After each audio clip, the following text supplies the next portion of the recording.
Hello, this is Sonia from Restore.TV. You know, we just launched our new website for Restore.TV and it was amazing. We have a lot of orders and today I want to talk to you about how to scan your photos. That way we can give you a better photo restoration. And these days we can have scanners from very small to the biggest high-quality scanner. And no matter in which scanner you choose, always clean your photo before scanning. Wipe your photo with a lint-free cloth and wipe the glass of your scanner. Next, put your photo in the scanner and try to keep it straight.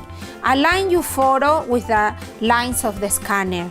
Close the lid of your scanner very careful so your picture doesn't move. If you are scanning from Photoshop, go to File, Import, Image from Device, and choose the scanner that you are scanning from. Next, go to Resolution and choose 300 dpi. This is the more standard common DPI for a good scanning. Choose color or black and white, it depends on your photo. Name your file and click scan.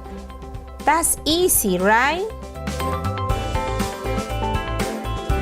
If you are scanning from a multi-purpose scanning, printing, and photocopy machine, just plug your USB and choose scanning into the USB and choose 300 dpi. That's it. Then go to your computer and upload the file. If you are scanning from a little scanner just for photos, it will automatically scan in 300 dpi because it's programmed just for photos.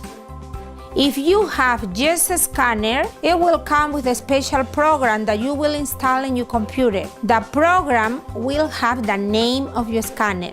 Remember, choose 300 dpi, just like in Photoshop. Well, now we know how to scan a photo. And now we're going to have a very good file to work on. And I guarantee we're going to have a perfect restoration just for you.